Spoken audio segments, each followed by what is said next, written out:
tells no lies, a baby cries, and this is life's surprise. And I had one prayer there when I was down on my knees, and now that you granted it, well, what will I do with all these days are so full and so bright, and I'm so thankful just to be right here, right now.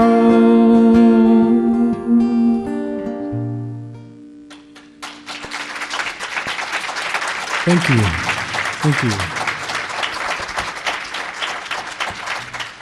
Good morning.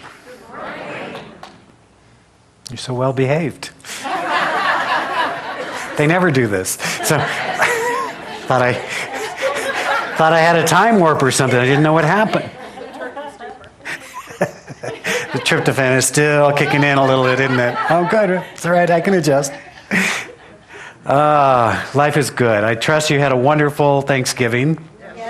Did all the things you're supposed to do on Thanksgiving, including overindulging. So life is good.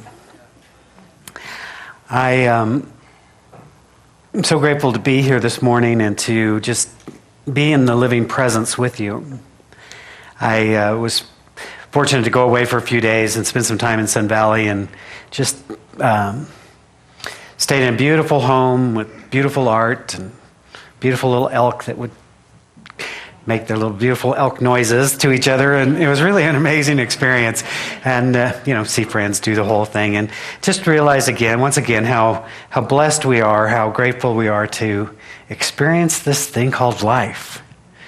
And I don't know about you, but I find myself from time to time missing what's going on.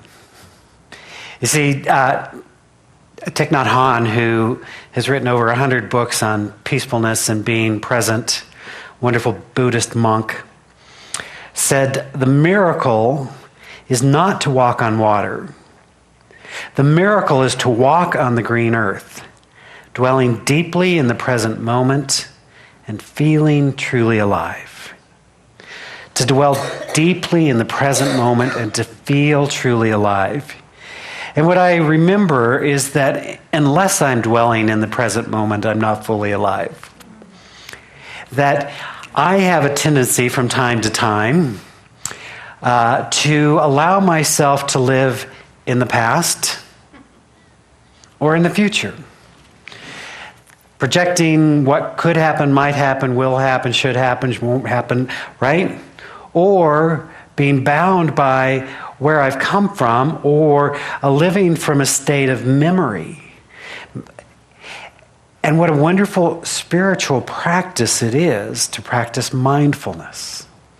You see, Thich Nhat Hanh is a Zen Buddhist. And this practice, Buddhism, what I love about Buddhism is that it teaches us the practice of mindfulness, of being present right here, right now. Because our natural tendency is to go everywhere else, right? Think about this. And even sometimes when we're sitting still, our minds are everywhere but on the zafu cushion. Have you noticed that? So this practice of learning to be present for what is, this practice of opening our heart and our mind to being present for the here and now.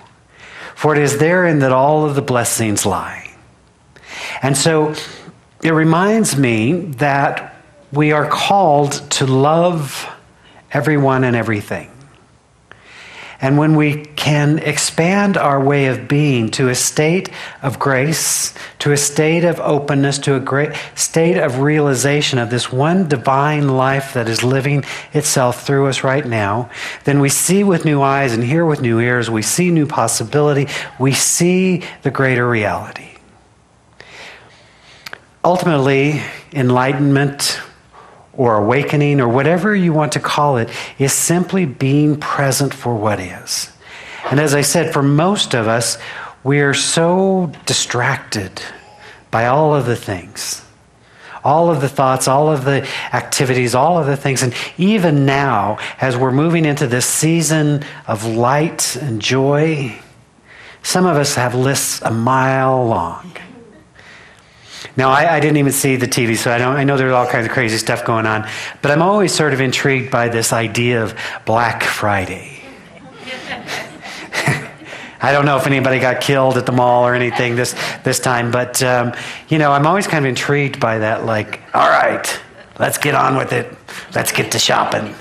Guerrilla shopping, And to me, that's always just sort of this, like, I go back to my scripture and I can't find it anywhere. It's just an amazing, amazing thing. It's all good. I'm not judging anyone because I am so beyond judgment now that I've had a few days to be present in the presence.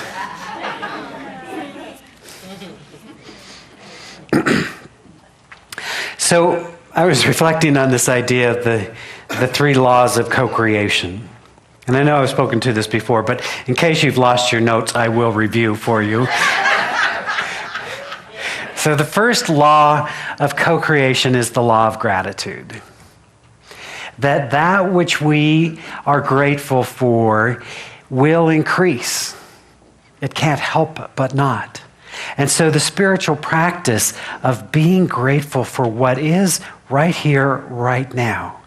You see, this is where I see it's so easy to move into that mindset of when something else happens, then I'm really going to do life. Or when the people around me change, then my life will be fulfilling. Or when this one comes into my life, then I can be experiencing joy and bliss. Or in some cases, when this one goes out of my life, I can experience joy and bliss. But the practice of gratitude simply allows us to be grateful for the many blessings of our lives in each moment. And what we are called to do is to be in a state of love and a state of grace and a state of gratitude in every moment. As I said, this is easier said than done, but it becomes a spiritual practice to remember. I was in a workshop a few weeks ago, and just it was amazing and wonderful, and got to look at, once again, how my belief system determines my life experience. Now, I don't know if you've ever heard this. I may have mentioned it from time to time, but it is really our belief system that determines our experience of life. That we are co-creative beings with the divine. And so when we're in a state of gratitude for the many blessings in our lives, we can experience greater good. But you see, sometimes what happens when we're not aware of it is that we formed belief systems as little people. We made some very powerful and profound decisions about life at 1, 2, 3, and 4 years old. We weren't even aware of them as decisions. I know one of the most important decisions I ever made was at 10 years old. And I made a declaration to the universe that I would not do what others had done, and I would never be successful like that. The universe said, cool. Right? Because that belief system continued to show up in my life experience, even though I had changed. And like I said, I was a cute kid. I was just this wonderful little kid with big brown eyes, and was the youngest of 5 kids, so I totally knew how to work it.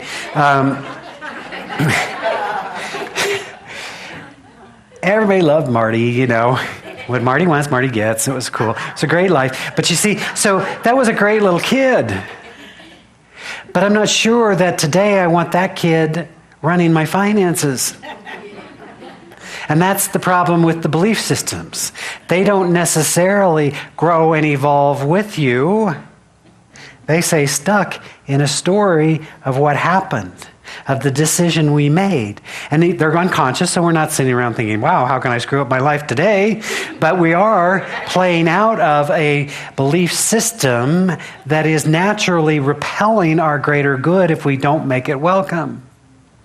So again, just had a new insight and awareness into more of the story and releasing that story that is no longer necessary, but just simply being in a state of gratitude for the fullness of my life and for the wonder that I get to experience and for the joy that I have and just realize it's so good. It's so good. And it can be better. So the first law of co-creation is the law of gratitude. The second law is the law of responsibility. And the law of responsibility tells us that whatever we are responsible for, we can change. That what I'm willing to be responsible for, I can change. Now, some of us have hugely confused the idea of responsibility with blame. We used to blame others. We used to blame our parents. Or the devil, that always worked, that was a good one. Or circumstances, or the economy, or the IRS, or this government, or that government, whatever, right? Doesn't matter. You could have the life of your dreams if it weren't for those bad people.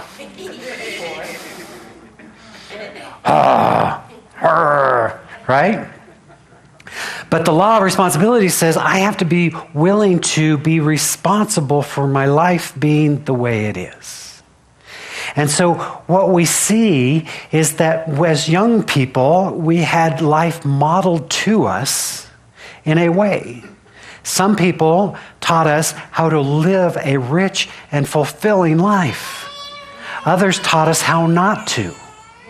But what we must understand is that at some level, we moved into agreement with that belief and then took it on as our own.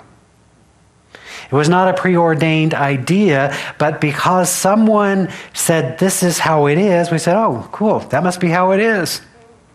I'm down for that. So they said, oh, there's only lack, there's limitation. Money does not grow on trees. Those rich people, blah, blah, blah, blah, blah. Okay, good. But you see, therein, in our nodding of our head, lies our power. Because if we agreed to it, the good news is now we can disagree. We can release a belief that no longer works for us and move into a new and expanded way of being in the world. Yay! But it never happens unless we're willing to be responsible. So, not to blame, we're not blaming ourselves. This is what I see, what a lot of metaphysicians do is they realize, oh my goodness, I can't blame my parents anymore. And I practiced for 57 years, so I'm pretty good at it. So now, not having them to blame, I know I'll blame myself. No, that is not a good thing, right? Very different energy around blaming and being responsible. But being responsible says, aha, I, in some way, am participating in this experience, and to the degree that I can be responsible, I can change it if I don't like the outcome. So yippee, I get to do something different. The third law, then, is the law of compassion. And the law of compassion teaches us that whatever we are compassionate towards, we can heal. You see, I've been thinking about this. The great invitation of the great master teachers, I believe, is towards compassion. Is towards loving one another, being, the word compassion literally means to suffer with. So when I'm compassionate, I'm willing to be present with you in your suffering with a desire to heal.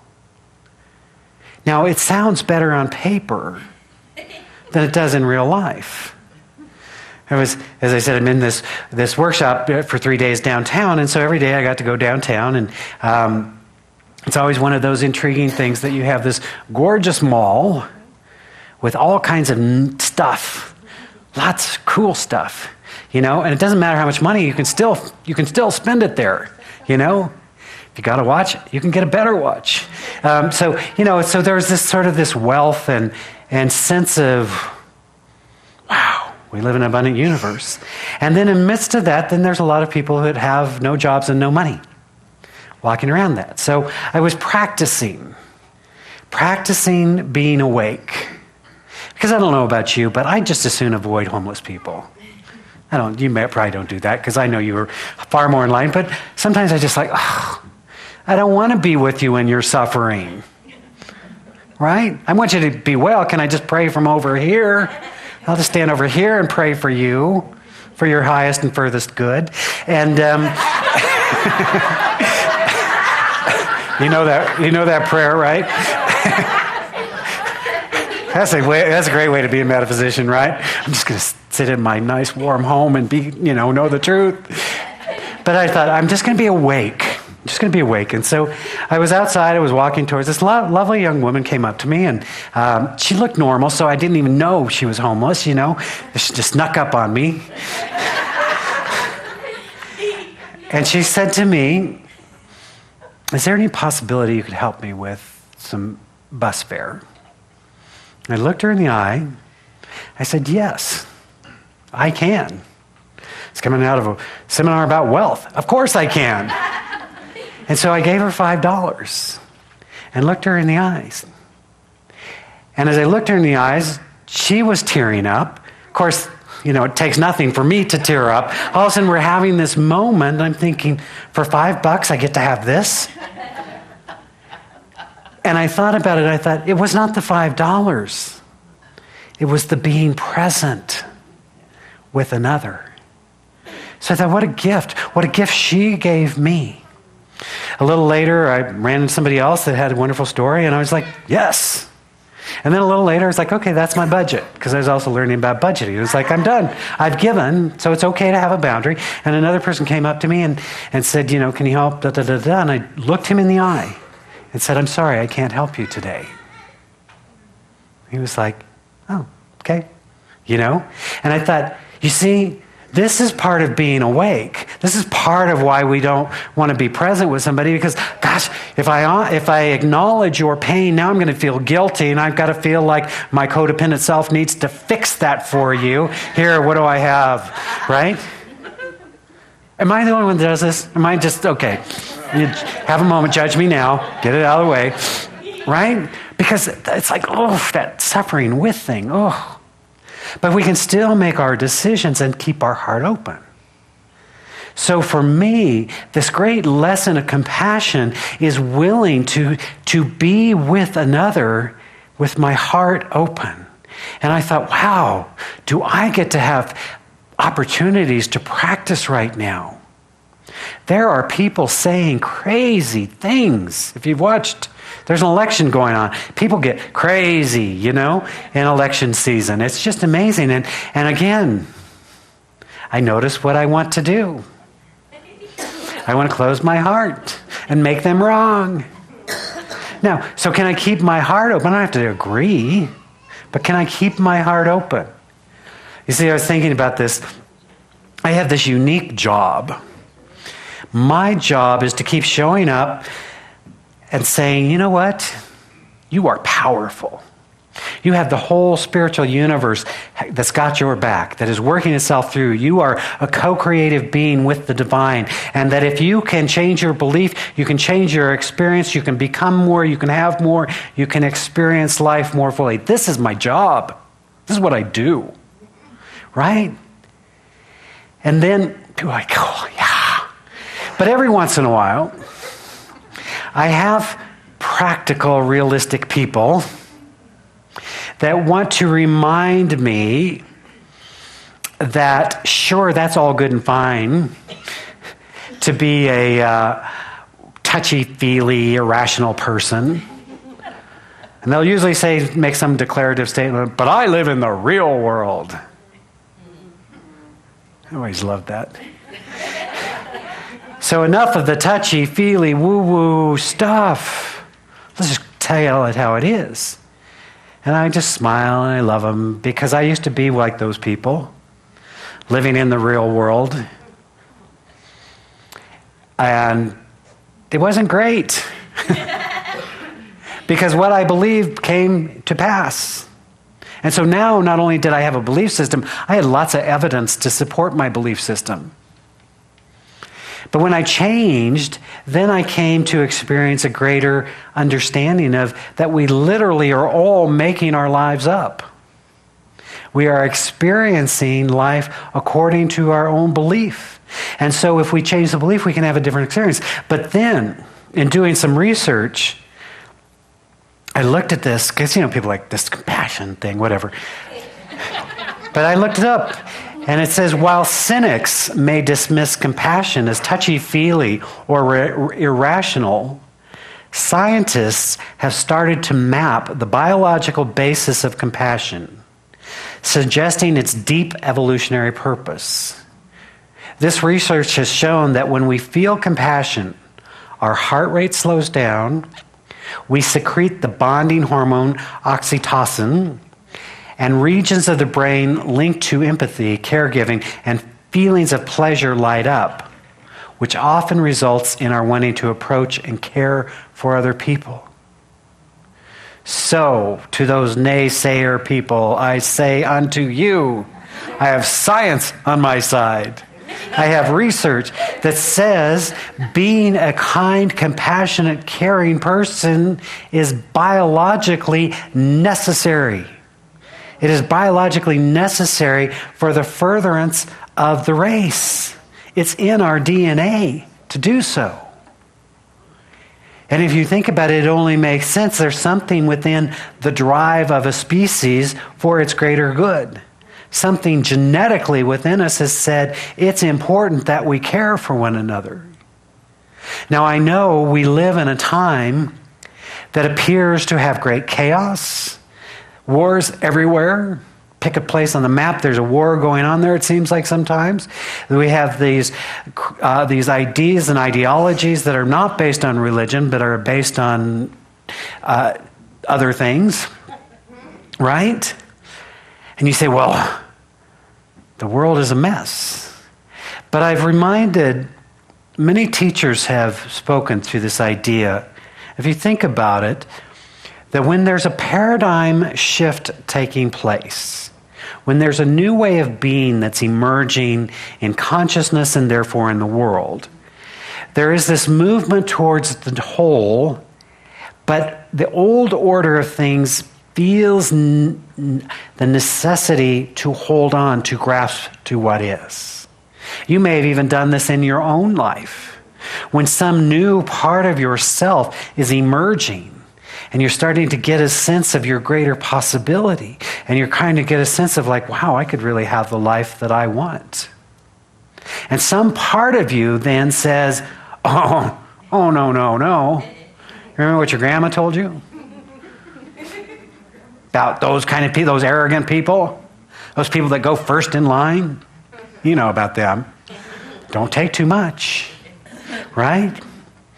So we see it within ourselves. So sometimes I look at what's happening in the world and I think we are on this precipice of a new age, of a new possibility, of a new emergence. You see more and more how everything is interconnected with everything else. You see the global mind is evolving, as is the global form. And it's in conflict with itself. So what it demands, I believe, of me is that I continue to deepen in my work to be a conscious, compassionate, responsible being. That I can't afford the luxury of joining at the old level of consciousness. You see, when we're in these times of change, when we're in these times of evolution, it becomes imperative for those of us that want to live in the light that we can't allow ourselves to move into the consciousness of the old. Which means, you knew there was going to be a catch to this, didn't you? Which means you must be compassionate towards everyone. For some of you, that means even Donald Trump.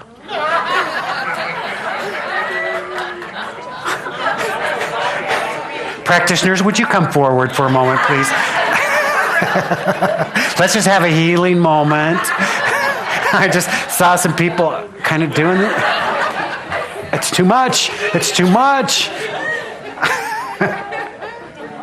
Right? Towards ISIS, towards evil. See, this was the message. Love your enemy. Pray for those who persecute you. It does not mean you have to agree with them.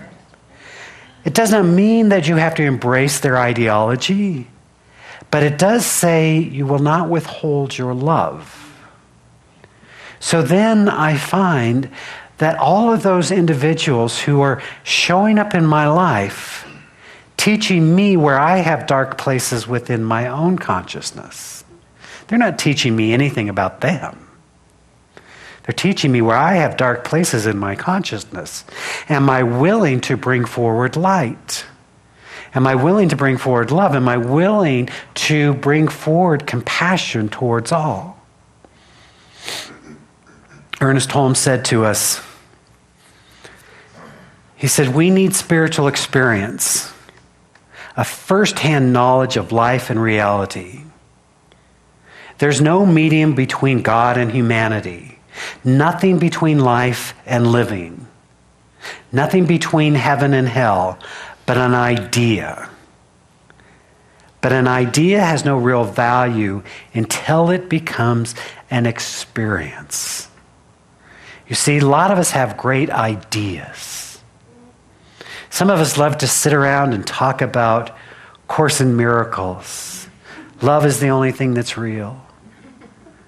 Others like to talk about what Ernest Holmes said, or the Fillmore said, or what Wayne Dyer is saying. And we like to do that in the comfort of our own homes, surrounded by like-minded individuals that all go, I know. We're like, oh gosh, I'm such an enlightened soul. Get me in my ohminess, right?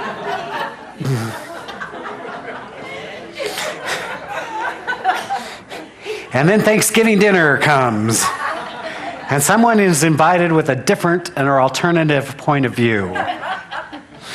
And we say, how enlightened are you now? Right? Which again is not to say, do we have to agree, but can we not close our heart? Can we keep our hearts open? You see, this is the call. Holmes said it's not enough to have a great idea. We must have an experience. My friend Karen Wiley says, the answer to life and all of our dilemmas lies within us, not outside of us. People and things and situations in the outer world come and go. But what is unchanging and unfailing is the measure of God's love for each of us. Until we experience this love in the sacred sanctuary of our own soul, it is just an idea, not a reality. We can only truly know that which we experience. You see, it is not enough to have a spiritual idea. It is important to have a spiritual experience. As we talk about spiritual practice, here's the thing you should know about practice. It implies more than once.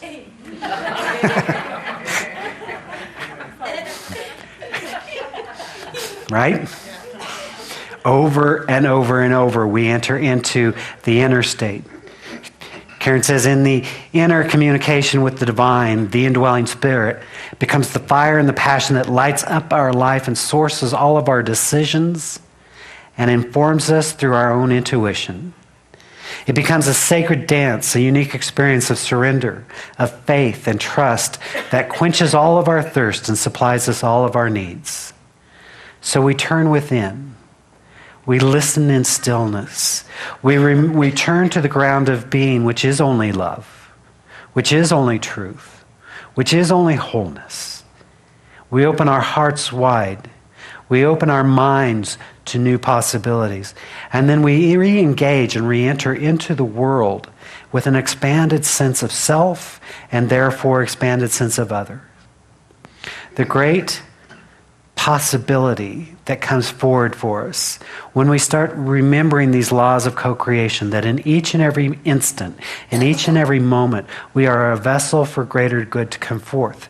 But we must first remember to practice the law of gratitude, to be grateful for life just the way it is right now. We must practice the law of responsibility, that which I can be responsible for, I can change. The thing that I've realized is the only thing that I've ever had any success in changing is me. Lord knows I've tried with you. You know I gave it my best shot. You know that, right? But no. But with me, I've had some success.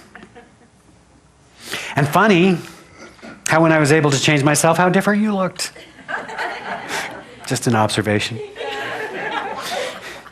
And last, we learn to practice the law of compassion. As Jesus said, to love one another even as I have loved you. To love from that state of expanded being that sees not our mistakes, not our errors, not our limited ways of being, but to see the divine, the Christed self within each one of us. As we move through this season of light and joy and love, let us be grateful. Let us remember, as Thich Nhat Hanh says, that the miracle is not in walking on water. The miracle is to walk on this green earth, dwelling deeply in the present moment and feeling and truly feeling love. Let us pray. Breathing deeply. Remembering the spiritual truth and reality, the essence of who we are. We recognize and know in this moment that there is indeed only one life, one power, one presence. There is no separation between the divine and humanity. There is simply an idea awaiting our recognition of it. And so we do so now. We recognize and know our spiritual power and essence. We call forth this divine presence as wholeness, revealing itself as health, as well-being, as vitality. We call forth the presence of unconditional love, that we might keep our hearts open, that we might gladly extend compassion, that we might extend forgiveness towards ourselves and others, that we might release that which no longer serves us to experience the fullness of who we are. How grateful I am in this moment to recognize this presence of abundance that allows us to experience the fullness of life as we are open to it, to joyfully give, to graciously receive of the divine bounty. I know that we bear witness to the truth, and so we allow our light to shine brightly. We choose to be a vessel of greater love, greater compassion, of greater light in the world. And we are blessed. We extend a blessing to this spiritual community, to this divine idea unfolding, that we serve as a place of light, of truth, of love, empowering others to see their own divinity. We extend a blessing to the planet itself, seeing a planet at peace, seeing a world that works for all. We know that as we enter into this new era, the old is falling away and the new possibility is emergent and is triumphant. We take a moment to bless all priests, all rabbis, all ministers, all teachers of every faith, for we know there are many pathways to the divine. Therefore, we honor and celebrate them all. And so with a sense of joy and gratitude, I simply give thanks. I give thanks for this inner realization. I give thanks that as we come together in this consciousness, it is amplified and extended. So giving great thanks, I simply release this word into the law, knowing that it is so, as together we say, and so it is.